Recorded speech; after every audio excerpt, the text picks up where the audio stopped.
Bonjour à toutes et à tous et bienvenue dans ce nouveau Diasporama qui met à l'honneur aujourd'hui un jeune influenceur algérien résidant à Paris. Yes Begrich, bonjour. Bonjour, bonjour Maya. Merci pour l'invitation. Merci de me recevoir. Merci d'avoir accepté notre invitation. Yes dit Yassouni, n'est-ce pas, pour ceux qui C'est vous ça. connaissent et qui vous suivent. C'est ça. Iyas Ouni. En fait, c'est mon prénom, donc Iyas. Et j'ai rajouté Ouni parce que je voulais faire un truc un peu original. Et voilà. Oui, oui, oui. Alors, ils sont environ 50 000 à vous suivre sur TikTok, 10 000 sur Instagram. Vous avez un total de vues de vos vidéos de 10 millions sur TikTok, 1,3 million précisément, je Ça. pense, sur Instagram. Autant dire que vous êtes très, très bien suivi Ouais. et apprécié pour les sujets que vous présentez, justement, et dont nous allons parler. Alors, vos sujets de prédilection, Yassouni, pour ceux qui ne vous connaissent pas, moi, je me suis amusée à regarder vos comptes et vos pages. Alors, vous donnez beaucoup de conseils aux jeunes Algériens étudiants qui arrivent en France comme vous. En fait, vous leur faites profiter de votre expérience. D'accord? C'est ça. Vous intéressez beaucoup à la DZ Food, donc les restaurants algériens, les cafés, le lifestyle algérien également, les événements qui concernent l'Algérie, et puis plus culturellement et plus musicalement parlant, les secrets cachés des Ça. chansons algériennes. On y reviendra tout à l'heure. Alors dites-nous, dites-nous, qu'est-ce qui y a motivé, qu'est-ce qui vous a motivé pour devenir influenceur, tout d'abord? Alors, en fait, en arrivant en France, je vous avoue que j'étais vraiment perdu. Il faut savoir que je suis arrivé en France il y a 7 ans. Donc, j'étais Oui, étudiant en Algérie, à Alger. Je suis kabyle de mon père et algérois de ma mère. Donc, du coup, on a jonglé entre les deux. Et j'ai fait mes études à Alger, à Babzouar, l'USTHP. Et j'ai eu ma licence et puis j'ai voulu tenter l'aventure. J'ai voulu voilà, voir qu'est-ce que ça pouvait donner à l'étranger. Donc, je me suis aventuré en France. Et c'est en arrivant ici où je me suis heurté à plein d'obstacles parce qu'il faut savoir que quand on est étudiant étranger en France, il y a beaucoup de lois, il y a beaucoup de règles. Et pour les Algériens, c'est encore pire parce que tout simplement, il y a plein de lois différentes, les accords d'Évian, oui, de alors c'est pire. Genève. Alors c'est pire ou c'est mieux? Certains disent que Alors, on est plus avantagé en tant qu'Algérien en France, on côté a loi, certains justement. On a Ouais. certains avantages et on a aussi beaucoup d'inconvénients comparés aux autres nationalités. C'est Euh, par, quoi, par exemple? alors, par exemple, nos avantages à nous, c'est que si on nous demande la carte de 10 ans pour la première fois, on ne va pas payer de taxes. On peut faire notre changement de statut d'étudiant à salarié sans diplôme. Donc, ça, c'est un peu les Ah, avantages. Après, les mhm. inconvénients, on a moins d'heures de travail, par exemple, comparé aux autres nationalités. Donc, nous, on peut travailler, enfin, quand on est étudiant, on peut travailler 850 heures, alors que les autres, c'est 964 heures déjà annuelles. Donc, du coup, ça nous fait plus de 100 heures en moins. On n'a C'est pour ça pas. qu'on dit de nous qu'on ne travaille pas beaucoup, alors c'est pas de notre faute. Ben, en fait, On n'a on pas le est droit de travailler réglementé. plus. Ouais, malheureusement, on est C'est réglementé par bizarre. rapport à ça. Et les étudiants algériens, justement, ils ont besoin de travailler parce que très souvent, enfin, ils n'ont pas d'argent. Enfin, on n'avait pas d'argent. Donc, du coup, il faut faire les petits boulots à gauche, à droite et tout. Donc, moi, je leur donne des conseils. Je leur propose des réunions de consommateurs. Je leur propose des petits tips, en fait, pour dès qu'il y a des bons plans pour aller acheter des choses pas chères ou s'il y a des aides qui Oui. se débloquent. Du coup, je propose ce genre de vidéos-là. Et d'ailleurs, c'est les vidéos qui marchent le plus parce que à chaque fois, il y a 500 000 vues, il y a 1 million de vues parce que les gens, vraiment, ils s'intéressent à ce genre de contenu. J'imagine aussi bien les étudiants eux-mêmes que leurs parents ou leur famille. Bien évidemment. Et J'ai Ouais. beaucoup de commentaires de parents qui me disent: «Ah, j'ai envoyé ça à ma fille, mon fils a fait ça et tout.» Et je trouve ça vraiment intéressant parce que j'ai des personnes de tout âge qui me suivent et c'est ça qui est vraiment, vraiment intéressant. Vous faites du service public sans vous en rendre compte. En plus, et parfois, quand je fais des lives, les gens ils me disent: «Ouais, je veux changer de spécialité, je veux faire ça et tout.» Et je me dis: «Mais en fait, je suis le service de l'immigration, donc du coup, je leur donne des conseils et tout.» Mais après, voilà, j'aime bien aider Ouais. parce que j'étais vraiment perdu avec toutes les règles, avec toutes les lois. Et je me suis dit: «Pourquoi pas faire un contenu, justement, enfin, une partie de mon contenu sur ça, parce que je propose aussi autre chose, ça, c'est on va dire Oui. 30%. Mm. Et aussi, je propose tout un lifestyle DZ. Mm. Donc, en On va y fait, revenir. ouais, on va y revenir, voilà. Oui. Oui, oui, oui. Alors, oui, non, vous pouvez en parler maintenant. Si vous enchaînez, oui, il n'y a pas de problème. Ouais, Sur le donc du lifestyle coup, des aides, oui. C'est ça, Lifestyle des aides. En arrivant en France, Maya, l'une des premières choses qui m'a frappé, c'est quand je disais que j'étais algérien et j'avais cette réponse, ah bon, tu viens d'Algérie. Et j'étais très surpris par cette réponse parce que pour eux, enfin, pour la majorité des étrangers, enfin, pas des étrangers pour nous, mais les locaux ici, Mhm. Algérie rime avec gros accent, ou bien très typé, ou bien on parle pas super bien le français, ou bien on n'a pas accès à Internet, ou bien on n'a pas assez de culture. Enfin, vraiment, il y a tout ça en fait qui est rentré en compte. Et du coup, je me suis dit, ah, mais en fait, les gens, ils se rendent pas compte. En Algérie, on vit bien, on a accès à Internet. On voyage pas, je sais pas, sur des chevaux. Enfin, on a vraiment une vie comme tout le monde. Et du coup, je me suis dit, bah, je vais commencer à montrer sur les réseaux tout ce qui est en rapport avec l'Algérie, tout ce qui est un petit peu nostalgique, parce que moi aussi, j'ai été frappé par cette nostalgie en arrivant en France, surtout Mhm. au bout de la deuxième année. Donc, je me suis amusé à montrer toute la vie algérienne qui peut se trouver à Paris, parce qu'en fait, j'habite à Paris. Et donc, j'ai vu que les gens étaient très réactifs par rapport à ça. Mhm. Quand je montrais des restaurants, les gens ils me disaient, ah, passe-nous l'adresse, je ne savais pas que ça existait. Ah bon, il y a vraiment des gens qui proposent ce genre de plat. Par exemple, le zvété, le plat zvété d'Algérie. La première fois où j'ai montré ce plat, C'est les gens ils étaient. versétif, ça, non? En fait, Non? c'est Non? Boussada et Ah, c'est Boussada, à Boussada, oui. Msila. Oui, Donc, en fait, Boussada, c'est vrai. c'est C'est ça. vrai. Donc, du coup, Je l'ai mangé chez des stétifiens, mais en fait, c'est ouais, Boussada, ouais. oui. Bah oui, C'est après, particulier, hein? ouais, bah c'est très, très piquant. Mais après, c'est pas traditionnel et du coup, Ouais. euh, personne n'aurait cru que justement, il y aurait des restaurants en France qui proposaient ce genre de plat, en fait. Et Mhm. donc, en montrant tout ça, bah, du coup, j'ai débloqué plein d'idées. Les gens ont commencé à prendre les adresses. J'ai été contacté par plein de restaurants qui me disent, ah, viens chez nous, viens nous faire de la publicité et tout. Donc, du coup, je trouve ça vraiment intéressant. Et on a commencé à faire la DZ Food. Donc, j'ai toute une série d'épisodes par rapport à ça sur la DZ Food. Et ça marche et ça cartonne. Et justement, les gens ont envie de découvrir la gastronomie algérienne, ont envie de découvrir nos plats, nos traditions, nos épices, enfin, vraiment tout ça. Et je trouve ça vraiment intéressant. En fait, à vous seul, vous répondez à une question souvent qui revient dans Diasporama et qui concerne la cuisine algérienne et les restaurants algériens. Et il est vrai que vous êtes à Paris, donc Hmm, c'est là où il y a le plus grand nombre c'est ça. d'immigrés algériens et d'Algériens. Et il est vrai que en regardant vos vidéos, on découvre à quel point il y a des restaurants algériens. Et c'est que Paris. Je suis C'est ça. persuadée, ou peut-être que vous en avez déjà trouvé beaucoup dans d'autres régions de France, mis à part Marseille, où il y a également une grande concentration d'Algériens, C'est mais ça. j'imagine dans d'autres, à Lille, peut-être dans d'autres régions, Alors, en France aussi. Oui, je sais qu'à Toulouse, il y en a aussi parce qu'on m'a déjà dit, ouais, viens à Toulouse. Donc, je sais que Marseille, Toulouse, Paris, je pense que Lyon aussi. Après, je n'ai jamais été là-bas, mais il y a aussi une forte communauté algérienne à Lyon. Donc, et vous savez qu'il y a une rue qui s'appelle la rue d'Avran, qui est remplie de restaurants algériens. C'est dans le 20e arrondissement. Elle est juste incroyable. J'ai fait une vidéo dessus. J'en ai trouvé au moins une vingtaine, juste en passant. Donc, ce qui voilà. était juste énorme. Et waouh! Donc, c'est là où je me suis dit, mais vraiment, s'il y a autant de restaurants, c'est qu'il y a de la demande aussi à côté. Et ça veut dire que ça fonctionne. Oui, Donc, oui. du coup, enfin, ces restaurants-là ont juste besoin de visibilité. Et moi, je suis prêt à jouer le jeu et à leur donner de la visibilité. Et c'est ce que je fais. Formidable. Alors, Yass Begrich, donc, je vous ai rencontré lors d'une soirée de lancement d'un collectif, des aides. Vous faisiez partie d'un panel de jeunes influenceurs algériens qui intervenaient sur la culture algérienne de différentes formes, sous différentes formes. Donc, pour vous, c'était à travers l'influence, vos vidéos, des restaurants, du lifestyle, etc.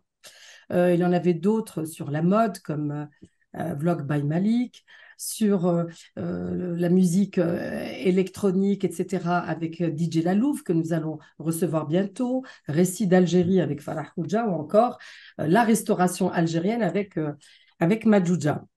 Le restaurant Madjouja. Et alors, je découvre en vous donc tous cette belle brochette de jeunes influenceurs ou acteurs de la culture algérienne en France, un nouveau style, pour pas dire style, un nouveau Algerian style, un nouveau Mhm. discours.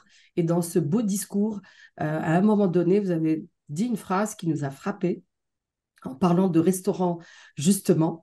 Et vous avez dit, je veux qu'on arrête de dire restaurant maghrébin, cuisine maghrébine, je veux qu'on dise algérien. Je veux qu'on dise restaurant algérien, cuisine algérienne. Vous avez insisté, c'est le discours qui personnellement m'a frappé, m'a marqué. Vous avez insisté sur ce label algérien qui nous manque tant et qui est peut-être le chaînon manquant pour la communauté qui se retrouve souvent au vu des réponses un peu éparpillées. Qu'est-ce que vous en pensez? Alors, vous savez, Maya, moi je dis qu'on est dans une phase d'éveil. On est en train de vivre the awakening of Algerians. C'est ce que je l'appelle, en fait, c'est le réveil des Algériens. On a tellement, tellement traversé durant notre passé. On a eu la guerre d'Algérie, ensuite on a eu la décennie noire. Donc, du coup, on a vraiment mis du temps à se retrouver nous-mêmes, à être en paix avec nous-mêmes. Et c'est à partir de la fin des années 2000, début 2010, qu'on commence à se revendiquer et on commence à se montrer au monde. Et donc, Mhm. il y a 15 ans environ, les restaurants algériens n'existaient pas. On disait restaurant maghrébin. À chaque fois, on incluait l'Algérie avec le Maghreb, ce qui est le cas. Mais en fait, on Mhm. n'osait pas parce que ça ne vendait pas, parce que les gens ne s'intéressaient pas à ça. Et là, on a un... Y compris, pardon, les Algériens eux-mêmes, peut-être. Exactement. Bah, parce qu'en fait, on savait Peut-être. que ça n'allait pas vendre. Donc, du coup, il fallait qu'on soit associé à cette image de Maghreb un petit peu pour qu'on puisse vendre. Et donc, depuis quelques années, on a un boom de restaurants algériens partout dans le monde. Après, moi, je parle plus en France, mais partout dans le monde. Et en fait, c'est parce que les gens s'intéressent à la culture algérienne. On a, par exemple, la culture algérienne est en vogue. Le populaire est en vogue en ce moment, dans le sens où la bouteille de, par exemple, Selecto, c'est devenu une image qui est très recherchée. Il y a beaucoup de style, il y a beaucoup d'esthétique avec la bouteille de Selecto parce Oui, que sur c'est les t-shirts, sur les pulls, sur les ça. Là, sacs. vous trouvez des artistes justement qui utilisent cette forme-là un petit peu partout. Vous avez la bouteille aussi de Hamoud Boualem qui est devenue quelque chose de classe parce elle dégage du charme. Donc, du coup, en fait, il y a tout ça. Plus les Algériens, maintenant, on est un peu connus pour avoir beaucoup de personnalité. On est connus pour être des gens voilà, qui se ferme. Donc, ça attise la curiosité des gens et ils découvrent maintenant, grâce à Internet, grâce aux vlogueurs voyage qui vont en Algérie et qui montrent en fait les paysages, ils montrent le désert, ils montrent nos plages, nos montagnes, notre Souvent, ce sont capitale. des étrangers aussi, hein, et des étrangers qui le font. Mm, Et ben justement, par exemple, Ben mm, Co, quand il est parti, mm. ça a attisé mais la curiosité de plein de monde. Et donc, il y a une demande vraiment en rapport avec tout ce qui est l'Algérie. Gastronomie, musique, voyage, tourisme, enfin vraiment tout ça. Et du coup, il faut vraiment qu'on soit à la hauteur de cette demande. Il faut vraiment qu'on commence à partager, à communiquer, à promouvoir l'Algérie parce que, on est dans une ère où les gens s'intéressent au pays, s'intéressent à nous, s'intéressent à notre culture. Donc, il faut dire qu'on est là. Donc, c'est pour ça que je dis qu'il faut préciser que c'est algérien, que ces plats-là sont algériens, que cette musique-là est algérienne, que cette musique, par exemple, Rai est algérienne, que Chebasni est algérien, que Zerwania est algérienne, etc. Parce que justement, voilà, on reste maghrébin, mais tout d'abord, on est algérien. Donc, du coup, c'est ça. Certaines ne le savent pas, oui. Exactement. Vous me rappelez la déclaration du réalisateur Lies Salem, qui avait pour son film Mascarade, qui avait obtenu un prix dans un festival international et qui, au moment d'aller réceptionner son prix, a fait cette belle déclaration. Il a dit Algeria is back. Et c'est un C'est petit peu beau. dans ce sens, c'est Oui, beau, oui, c'est ouais. un petit peu dans ce sens où les Algériens du monde portent l'Algérie dans leur cœur, la montrent et la font et la défont, la refont comme ils peuvent, mais Mhm, parce qu'ils l'ont vraiment dans le cœur et qu'ils veulent montrer le meilleur d'elles-mêmes. Et mhm. dans cette série de restaurants que vous visitez, alors on découvre même des restaurants fusion C'est ça. kabylo-nordique. Mais oui, C'est-à-dire mais que voilà, incroyable. parce qu'on peut penser que les restaurants algériens vont faire de la chorba, couscous, Ah oui. etc. Mais pas que. Il y a de Ben, la fusion aussi. il y a de la C'est ça qui est fusion, intéressant. mais c'est incroyable parce que maintenant, il suffit plus juste de proposer aux clients de la shorba, du couscous, boulek, etc. Maintenant, on innove et justement, on met la lumière sur ces restaurants qui innovent aussi. Et c'est d'ailleurs eux qui marchent le plus parce que, voilà, c'est vrai que nous, on connaît la shorba, on connaît le couscous. Parfois, on veut manger un bon couscous algérien, mais parfois aussi, on veut découvrir quelque chose de Mm. nouveau, quelque chose qui fusionne la nourriture algérienne avec autre chose. D'ailleurs, c'était un restaurant que j'avais fait qui s'appelle Berber Ig et la vidéo a cartonné, mais vraiment cartonné parce que les gens, ils se disaient, mais c'est quoi en fait? On veut tester, on veut aller voir. Après, il y en a bien sûr qui sont un peu plus conservateurs, qui ne veulent Oui, pas vraiment voir nos plats être fusionnés à d'autres choses, etc. Mais après, écoutez, il faut de tout pour faire un monde. Moi, j'accepte les commentaires des personnes qui sont respectueuses, bien évidemment. Mais voilà, il y a des gens qui osent et on est là pour les soutenir parce que justement, j'ai trouvé le concept mais juste incroyable.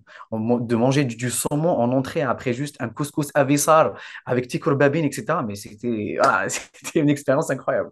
oui, oui. Non, c'est bien, c'est très bien. Ouais, Et c'est ce qu'il faut parce que c'est dans l'air du temps. c'est ça. Pardon, c'est dans le ton. Vous avez parlé de saumon, j'ai dit le ton. Non, mais c'est dans l'air du temps. Ouais. C'est dans l'air du temps, Ouais. effectivement, les fusions des cultures et des cuisines également. En parlant de lifestyle algérien, selon vous, c'est quoi? C'est quoi aujourd'hui le lifestyle, le look algérien, mais l'état d'esprit algérien moderne, c'est quoi aujourd'hui, Moi, je selon pense vous? que c'est Chez la, emporter. oui, chez la fille et le garçon, hein. Au Ouais. féminin, au masculin. Ouais, ouais, mais en fait, c'est emporter un petit peu de son algérianité où qu'on soit, où qu'on parte. Par exemple, moi, j'ai déménagé, je ne vis plus avec mes parents depuis que j'ai 20 ans. Pourtant, ça m'a plus reconnecté, par exemple, au rail, parce que je n'écoutais pas vraiment plus que ça du rail en étant en Algérie. En étant en France, en étant fil ghorba, comme on dit, ça a activé quelque chose en moi qui me rend nostalgique. Et donc, du coup, j'ai ce besoin d'écouter du rail ou bien de parler, en fait, juste de parler arabe d'Alger. Mhm, La Derja, en fait, le fait que je suis entouré par des personnes qui sont issues de la même culture que moi, ça me fait du bien. Ça me fait du bien, voilà. Je dis pas tous les jours, etc., mais de temps en temps, ça fait du bien de parler, de dire certaines expressions, d'avoir le même humour, parce que c'est quand même différent. mhm, Et je pense que c'est ça, en fait, l'Algerian lifestyle. Après, bien sûr, sans forcément aller déranger les autres, etc., juste rester fidèle à soi-même. Et je trouve ça vraiment, c'est important. Parce que, vous savez, Maya, j'ai eu cette crise identitaire quand j'ai quitté l'Algérie. Au bout mhm. de ma deuxième année en France, je me suis retrouvé, parce que la première année était très compliquée avec toutes les démarches administratives, les études qu'il fallait valider, etc. Et ensuite, une fois que j'étais sorti en fait de ce gouffre et j'étais là, ouf, j'ai mon appartement, je suis en train de valider mon diplôme, etc. Et là, c'est là où les problèmes un petit peu qui sont au fin fond de notre intérieur ressortent, ressurgissent. Et du coup, on se dit, ah, mais en fait, ça me manque de manger algérien, par exemple. Par exemple, l'Eid, Ramadan. Ah, là, en fait, c'est frappant, ça, parce Mhm. que j'ai pas mes parents avec moi, j'ai pas mes frères et sœurs, j'ai pas ma famille, l'Eid l'Ekbir. On n'a pas. En fait, c'est des odeurs, c'est des traditions, c'est des Bien choses, en sûr. fait. Et Mhm. en fait, et en traversant cette crise identitaire, en fait, ça vous reconnecte avec vos sources, en fait. Enfin, mine de rien, quand on va en Algérie, on se ressource, surtout quand on est loin depuis quelques mois ou quelques années, on se ressource. Et donc, c'est pour ça que je montre en image plein de choses qui peuvent rappeler de la nostalgie d'Algérie, parce que je pense qu'il y a plein de personnes qui traversent ou qui sont en train de traverser Mhm. cette crise identitaire. Et donc, c'est important de leur dire qu'on est tous ensemble, qu'ils ne sont pas tout seuls, qu'on passe tous par là et que, on a des moments où c'est très difficile ou des moments où est-ce que ça peut aller. Et c'est pour ça que, en montrant aussi des restaurants, je me dis, voilà un endroit où on peut se ressourcer un petit peu, où on peut se rencontrer entre nous, où on peut manger, où on peut parler. Et voilà, et ça fait du bien parce que voilà, le boulot, le métro, etc., le stress de la vie, et parfois on a besoin de juste se ressourcer un petit peu et de repartir de plus belle. Est-ce que vous avez ressenti à un moment donné le besoin de montrer autre chose en France et donc aux Français, donc en France, là où vous vivez, autre chose de la personnalité de l'Algérienne, de la culture algérienne? Est-ce que vous avez été en situation où vous avez besoin de montrer autrement qui sommes-nous? En fait, j'avais vraiment besoin de montrer la diversité des personnes qui vivent en Algérie ou qui ont quitté l'Algérie. Parce que très souvent, les Occidentaux, ils ont cette image de nous où on est pratiquement tous pareils. On a un peu le teint un petit peu mat et voilà, on parle fort. Et en fait, j'avais besoin de leur montrer que non, qu'on est des personnes très différentes, issues de plein de cultures différentes. On est accueillant, on est chaleureux. Et aussi, il y a aussi les médias qui sont un petit peu en train de montrer une image des Maghrébins, une image des Algériens qui est voilà, parfois, dès qu'il y a quelque chose de néfaste, bah, directement, on associe ça aux Algériens, aux Maghrébins. Et donc, du coup, j'avais vraiment besoin de dire que non, on n'est pas tous pareils. Il y a des exceptions partout. Et donc, du coup, on peut être accueillant, on peut être euh, on peut partager avec vous plein de choses. On est aimant, on n'est pas dans la haine ou dans l'agressivité à chaque fois. C'est pas le cas. C'est pas le cas. Donc, j'avais vraiment besoin de communiquer cette image. Et justement, j'espère que grâce à mes vidéos, j'ai donné envie à certaines personnes de vouloir visiter l'Algérie, d'aller voir le désert, de venir manger algérien. Enfin, vraiment, leur montrer on accueille tout le monde et qu'on aime tout le monde et que, voilà, faut pas se laisser. Euh, il ne faut pas vraiment être focus sur l'image que certains médias nous donnent et on n'est pas tous pareils. Oui. Il y a du bon et du mauvais partout, en fait. Exactement, exactement, Maya. Qui vous a influencé, vous?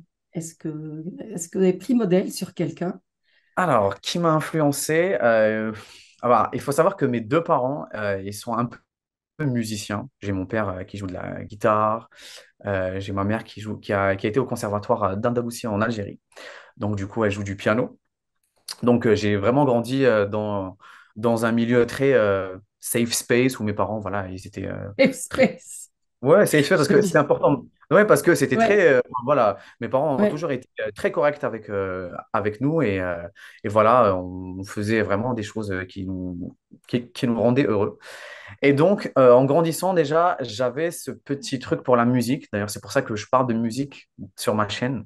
Je parle beaucoup de musique, de sons cachés, des chansons algériennes, où je reprends des vieilles chansons de Rai ou de Chabi ou d'Andalous et où j'essaie de traduire et de dire, voilà, ça veut dire ça, etc. Et ouais, Souvent, c'est dites-moi. très coquin. C'est Oui, très voilà, coquin d'ailleurs, souvent. Il y a des oui, métaphores auxquelles on n'a pas pensé, c'est forcément. ça. En fait, cette idée m'est venue parce que on dit souvent que le rail d'aujourd'hui est plus vulgaire que le rail d'avant. Et j'ai vraiment voulu démontrer que c'était pas le cas, que C'est le rail a toujours. l'inverse, Oui, et le rail peut-être. a toujours été le reflet de la société, en fait. C'est pas, je dis pas qu'on est une société vulgaire, mais parfois les jeunes ont envie d'exprimer certains besoins en musique, en chanson. Et donc, du coup, le rail est un peu cette image, en fait, de ce que les jeunes revendiquent. Certains jeunes revendiquent, bien évidemment. Et donc, du coup, j'ai commencé à faire cette série d'épisodes. Donc, on parle de Cheb Hasni, de Zahouania, de Cheikh Harimiti, de Cheb Zohra, de Cheb Khaled. Vraiment, on parle de tous ces artistes-là et on met en lumière certaines chansons, certains sens cachés. C'est comme ça que je l'appelle. Je l'appelle le sens caché des chansons algériennes. Ouais, il faut Et, vraiment et aller sur vos comptes pour les découvrir. Et en fait, c'est pas que jeune, puisque souvent, c'est des chansons écrites, c'est souvent des chirs et des chirettes. Donc, c'est pas forcément des jeunes, mais c'est juste le langage qui est cru. c'est ça. C'est un langage très populaire, très de tous les jours, quoi. En Et donc, fait, et quelquefois, c'est cru, mais ouais. quelquefois, pour ce qui est de certaines chansons, par exemple, Andalouse ou Chabi, Ah ce ben, sont ouais. des métaphores, c'est de la Des poésie, métaphores. C'est c'est ça. détourné, c'est détourné. Exactement. Donc, du coup, en Donc, fait, avant, c'était c'est pas plus, direct. c'était poétique. Voilà, par exemple, quand on écoute Ahmed Harraché, c'est très poétique, alors qu'il y a beaucoup de sens, en fait, à l'intérieur. Quand on écoute, bon, après, Cheikh Harimiti, c'est pas, c'est très cru, mais, Oui, mais on a Cheb Hasni aussi qui était très poétique. Il essayait vraiment ouais. d'être un peu utile dans ses paroles. Et quand je dis que le rail, c'est un peu le reflet de la jeunesse, c'est parce que c'est les jeunes qui écoutent le rail. Généralement, on a cette impression que c'est plus les jeunes qui écoutent le rail. Après, c'est pas que des jeunes qui chantent le rail, en fait. Donc, du coup, c'est plus dans ce sens-là. Et c'est pour ça que j'ai vraiment voulu commencer cette série d'épisodes. Et aussi, en fait, il y a plein de gens qui m'écrivent, qui me disent, ah, mais on n'était pas au courant.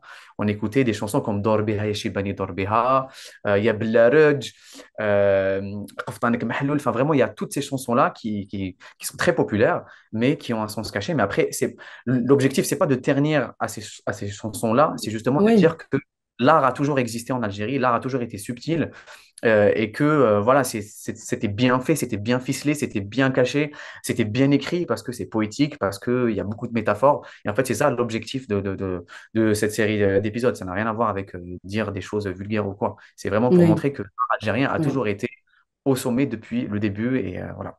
Mhm. Et juste par rapport aux jeunes qui écoutent le rail, moi je pense à une précédente émission qu'on a fait à Diasporama avec Taïb Hafsi, qui est un professeur émérite HEC Montréal et qui est de Saïda. Et c'est la ville du rail. Donc c'est quelqu'un qui est plus tout jeune, jeune au sens âge du terme, mais c'est quelqu'un, voilà, qui vient d'une région où on écoute le rail. Donc, toute la région de l'Oranie, de l'Ouest, bon, ben, c'est la musique populaire, c'est la chanson populaire de la région. Donc, les gens l'écoutent depuis toujours et pour toujours. Vous voyez, mais comme après, elle s'est transportée dans d'autres régions, notamment Alger, Sétif, Alger. puisqu'il y a le rail Staifi, encore une fois, on revient à Sétif. Donc après, c'est récupéré par une autre catégorie d'âge, voilà, donc plus C'est jeune. ça, Mais sinon, dans exactement. l'Oranie, les gens l'écoutent jusqu'au bout, c'est leur musique, Leur musique, c'est leur art. Et d'ailleurs, c'est leur âge. toutes les grandes stars du rail sont nées ou ont grandi à Oran. Quand on voit Chef Hasni, quand on voit Zermenia, enfin, c'est vraiment Oui, c'est leur des Annie. pionniers du rail. C'est ça. C'est Ouais, leur- très bien. Alors, Yes Bekriche, à part vos influences, est-ce que vous vivez de ça uniquement? Alors, Est-ce que vous avez un métier? je ne vis pas de ça. Après, enfin, TikTok nous rémunère, enfin, on est un peu rémunéré par rapport aux vidéos qu'on fait. Après, c'est pas une somme astronomique, mais c'est une somme Comment plutôt ça se passe? encourageante. Comment vous êtes rémunéré justement par Alors, TikTok? on est payé. Alors déjà, il faut avoir plus de 10 000 abonnés. Donc, à partir de 10 000 abonnés, on peut être rémunéré. Oui. Il faut que nos vidéos dépassent une Alors, minute. vous Donc, les avez, c'est bon, vous avez oui, 50 000. c'est ça. Et en fait, il faut que la vidéo dépasse 60 secondes. Ça veut dire que les gens ont vraiment regardé votre vidéo au-delà de 60 secondes. Et donc, c'est à partir de ce moment-là où on est rémunéré. Après, je ne touche pas beaucoup, tout simplement parce que mon public est en Algérie et les pays en Afrique ne sont pas monétisables, en fait, entre guillemets. Ça veut Ah dire que oui, c'est... Ah oui, vous pouvez malheureusement, en fait, m'expliquer? Oui. quand on est en Algérie, même si on a 1 million d'abonnés, on ne peut pas être monétisé. Tout simplement parce qu'il y a des lois, enfin, TikTok n'est pas, je pense qu'il ne travaille pas avec ces pays-là. Donc, du coup, il faut être en Europe ou bien en Amérique ou bien en Asie. Et Ah donc, oui. quand les vues proviennent C'est bien d'Algérie, dommage ça pour les bien influenceurs qui sont dommage. en Algérie, non? Donc, en Oui. fait, ce qu'ils peuvent faire, c'est qu'ils peuvent essayer de toucher le public de la diaspora algérienne partout dans le monde. Mais voilà. Après, moi, Oui. je vous avoue que c'est pas quelque chose qui. Enfin, moi, je fais ça pour que les Algériens d'Algérie voient mes vidéos, les Algériens de France aussi, du Canada, etc. Mais c'est pas une question. Enfin, voilà, je travaille à côté. Je suis chef de projet. De formation et je travaille dans une société en tant que manager, chef de projet. Donc, du coup, je suis dans la logistique depuis 5 ans maintenant. Donc, du coup, je ne vis pas de mes vidéos. J'aimerais bien, pourquoi pas un jour, mais j'ai quelques projets. On va voir est-ce que ça va être concret ou pas. D'ailleurs, Maya, j'ai un grand projet qui va bientôt voir le jour. Très Je bien. vais, Vous ouais, allez je me vais, l'annoncer? oui, je vais la lancer. Je vais organiser ma toute première soirée algérienne à Paris, en collaboration avec le collectif DayZ. Donc, c'est le collectif où on s'est rencontrés. Et Hmm. du coup, ça sera la première semaine de décembre.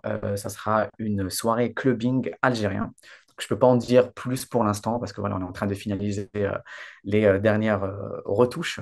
Et ensuite, ça sera annoncé. Mais du coup, ça sera la première semaine de décembre. Et voilà. Donc, si vous voulez nous rejoindre, je vous invite à voir ma page et à prendre vos places. Merci beaucoup. Voilà. Volontiers, volontiers, Voilà. volontiers, Ouais. parce qu'effectivement, tout ce qui touche à la diaspora m'intéresse et nous intéresse dans le C'est cadre ta de nos bienvenue, Maya. programmes. Et c'est comme ça qu'on régénère, merci beaucoup, et c'est comme ça qu'on régénère le panel de nos invités, l'âge, les fonctions, les catégories socio-professionnelles. Et c'est formidable parce qu'il y a toute une jeunesse active dans ce sens et qui porte l'Algérie dans son cœur haut et fort. Et nous allons recevoir justement bientôt à cette place les fondateurs du collectif des Ah, aides, justement, pour nous parler de ce magnifique projet qu'ils ont de faire rencontrer les Algériens de France et d'Algérie et d'aider surtout les porteurs de projets c'est ça. vers l'Algérie, si je me rappelle bien, vers l'Algérie à concrétiser leur projet. Voilà, c'est une mission très, très noble, effectivement. Alors, on va essayer d'en savoir un peu plus sur vous. Vous savez, il y a un questionnaire de Proust qu'on soumet à nos invités pour connaître un D'accord. peu, on va essayer de connaître un peu vos goûts culinaires, musicaux. On le sait un peu à travers vos vidéos. Mais Oui, bien sûr. pour ceux qui ne vous connaissent pas, dites-moi d'abord, en matière de cuisine, quel est le plat ou la cuisine que vous préférez? Et est-ce que vous cuisinez vous-même? Alors, je pense que si je vais pas dire un plat algérien, on va me tomber dessus. Donc, je vais dire un Non, plat non, dites ce que vous voulez. algérien. Ça peut Ouais, être des bien pâtes évidemment. bolognaises. C'est pas un Non, problème. Dites ce que vous voulez. C'est pas forcément algérien, mais je suis un homme de tradition. Donc, moi, j'aime le couscous sous tous ses états. Donc, le mm. couscous à pissar, ash de louh, tamaqfoult, qu'est-ce qu'on a? Mesfouf, sauf. della, bzbib. J'aime vraiment tout ça.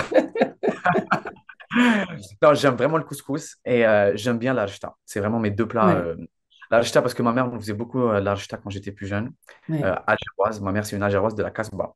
Donc, du coup, l'archta, c'est vraiment son truc. voilà. Et le couscous, parce que c'est plus mon côté kabyle, ma grand-mère, Allah yarhamha, qui nous faisait tout le temps. Elle nous faisait le couscous avec la sauce rouge bel batata. Et jusqu'à présent, j'aime le couscous bel batata avec la pomme de terre. Mais que la pomme de terre ou Non, en fait, avec. il y avait la viande à côté, mais elle rajoutait à chaque fois de la pomme de terre. Oui, Et oui. du coup, c'était un peu parce qu'on trouve pas vraiment des couscous où on rajoute la pomme de terre. Certains le font, mais ma grand-mère le faisait. Donc, du coup, voilà. Donc, ce sont ces deux plats qui me. Je vais faire une confidence là sur la Ah ouais. fréquence, comme on dit. Ma fille adore la pomme de terre dans le couscous. Donc voilà, je rajoute la pomme de terre dans le couscous parce elle adore les légumes et elle adore en plus la pomme de terre dans le couscous. C'est Ah, vrai mais que c'est c'est trop rare, bon. mais Ça rajoute. bon, voilà, mais une ou deux, pas beaucoup, mais c'est C'est juste ça. Oui, une ou deux, c'est c'est vraiment bon. pour les personnes qui aiment. Oui, ça épaissit la sauce en Ça plus. épaissit. Voilà. Ah, Donc, après, alors vous, c'est le parfait kabyle d'Alger, c'est-à-dire le couscous. exactement. Ça, C'est ça. c'est. Après, moi, je suis pas très Ouais. bon en cuisine. Je suis pas un cordon bleu. Mais je me débrouille un peu. Moi, je sais bien faire la tchouka. Tchouka avec des œufs. Donc, du coup, ça, je le fais souvent parce que c'est très rapide. Enfin, voilà, Mm. 5-5. Mais je suis pas un grand cuisinier, mais je mets la main à la pâte. Eh ben, Voilà. d'autant que vous vivez seul, n'est-ce pas? Alors, je vis seul, je cuisine, oui, mais après, je cuisine vraiment dans ma vie de tous les jours. Moi, je ne suis pas très compliqué parce que je mange beaucoup de légumes. J'essaie de ne pas manger très gras, même si je fais beaucoup de restaurants, etc. Mais je fais du sport à côté pour justement équilibrer. Mm. Mais je mange beaucoup de légumes, beaucoup de protéines à la maison. Donc, c'est très simple pour me faire à manger. Voilà. Musique, qu'est-ce que vous aimez? Ah, musique. Musique, j'écoute de tout. J'écoute de tout. En dehors de la musique algérienne, donc le raï, le chabi, le kabyle, etc. J'écoute beaucoup de musique populaire. Donc, ça peut être de l'urbain, ça peut être de la pop, ça peut être de la musique Mhm. électronique. J'aime beaucoup, en fait, ce mélange-là. Après, vraiment, j'alterne. J'ai une playlist où vous allez trouver une musique électro, d'Ahmed Harachi, Drake, euh, voilà, Beyoncé, enfin, vraiment des trucs vraiment très variés. Vraiment, j'écoute de tout. Et je pense que c'est ça qui fait un peu la diversité culturelle, en fait, d'une Mm. personne, parce qu'il faut vraiment être branché un petit peu partout. J'aime bien la musique française aussi d'avant. La musique française, Charles Aznavour, Dalida, euh, enfin voilà, vraiment tout ça. Oui, très bien. Lecture, vous avez le temps de lire ou pas? Alors, lecture, alors ça, c'est vraiment la chose que je dois améliorer parce que je ne lis pas beaucoup. Et tout le monde me Ouais. dit, eh, tu lis ce livre. D'ailleurs, je vais acheter le livre de Farah Khouja, Mm. Récit d'Algérie. Oui, Je ne sais pas si magnifique. vous l'avez commandé, Maya, est-ce que vous l'avez reçu, Oui, mais oui, oui, oui. Non, pas encore. Je l'ai commandé. Mais son histoire est magnifique, à Farah Khoja, et nous allons la recevoir bientôt, une fois que j'aurai lu son livre, parce qu'il faut savoir de quoi elle parle. Mais effectivement, elle était là le jour de ce panel et de cette rencontre. Et sa démarche ressemble à celle de beaucoup de petits-enfants, enfants et c'est ça. petits-enfants, de militants algériens, de moudjahidines, qui ont Oui. grandi un peu dans le silence du grand-père, qui n'a pas beaucoup raconté l'histoire et qui est allé, qui a fait cette démarche pour connaître l'histoire. Elle est très Elle nous a, intéressante, ouais. très Elle intéressante. nous a raconté son histoire avec beaucoup de vulnérabilité lors de la soirée du collectif des aides. Oui, oui, Ouais. Le public était vraiment ému avec son histoire. Donc, voilà. oui. Je pense que beaucoup de gens se sont retrouvés dans son histoire. Oui, oui, Oui. effectivement. Donc, peut-être que ça sera le prochain livre que je vais lire. Donc, c'est Voilà. en rapport avec l'Algérie, donc ça reste autour de l'Algérie, hein. Ouais, ça reste autour de l'Algérie. Et Ouais. après, il faut bien un début, il faut bien commencer. Mais j'avoue que niveau lecture, il faut vraiment que je me mette à jour. Faut que je me. D'ailleurs, il y avait le salon du livre en Algérie. J'aurais dû peut-être y aller. Ça m'aurait peut-être inspiré un petit peu. Mais Oui, oui. Ben, par contre, vous êtes un grand voyageur. Ça, j'ai vu un Oui. peu Oui, alors dans vos comptes. Et là, je vous partagez voyage. vos voyages aussi. Ouais. Alors là, Maya, je vous avoue que j'ai une idée en ce moment, mais je ne sais pas à ce qu'elle va aboutir ou pas. Je vais bientôt voyager un petit peu dans l'Europe et je vais voir est-ce qu'on va trouver des restaurants algériens en Europe. Je vais faire Vienne bientôt, ça sera dans quelques semaines. Et je me dis, et j'ai déjà commencé à faire des recherches pour voir est-ce qu'on trouve des restaurants algériens. Et je pense que je serais très déçu si je ne trouverais pas de restaurant algérien en Autriche. Je vais faire l'Espagne aussi. On va voir vraiment qu'est-ce qu'on va retrouver. Donc, ça sera un nouveau concept que je vais lancer sur ma page. On va voir Mm. qu'est-ce que ça va donner. Et ouais, je Ouais. vous tiendrai au courant. Oh, je suis sûre qu'il doit y en avoir. Oui, bah, moi, je pense qu'il y a Ouais. des communes, la communauté algérienne elle doit être présente un petit peu Elle est partout dans partout. le monde, donc Ouais. je pense Mm. qu'on pourra trouver. Mais pour vous revenir à votre question, oui, je voyage, en fait, j'essaie de m'ouvrir au monde, j'essaie d'être le plus ouvert d'esprit possible, de voir comment est-ce que les gens vivent. Euh, Aussi, j'aimerais, enfin, à chaque fois que je rencontre quelqu'un, je dis que je suis algérien, parce que j'aime bien laisser ma touche et j'aime bien donner une image de l'Algérie et voilà, donc après les gens, peut-être parfois ils connaissent, parfois ils connaissent pas. J'ai été avec beaucoup de personnes qui ne connaissent pas. Je dis Algeria, ils me disent Nigeria. Je dis non, Nigeria. Algeria. Après, ils connaissent pas. Je dis, mais Ouais. it's the biggest country in Africa. Je leur explique et tout, et j'ai l'impression qu'ils connaissent pas plus que ça. Donc parfois, je leur Ouais. explique, je leur dis un petit peu l'histoire, mais bon, c'est compliqué. Mais voilà, j'essaie vraiment de laisser ma touche dans chaque pays où je pars, où je dis que je suis algérien. Mhm. Des Voilà. films plutôt cinéma ou films à la maison?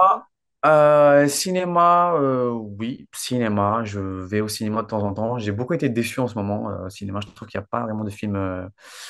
J'ai regardé le film La Dernière, El Akhira, qui a été excellent Mm.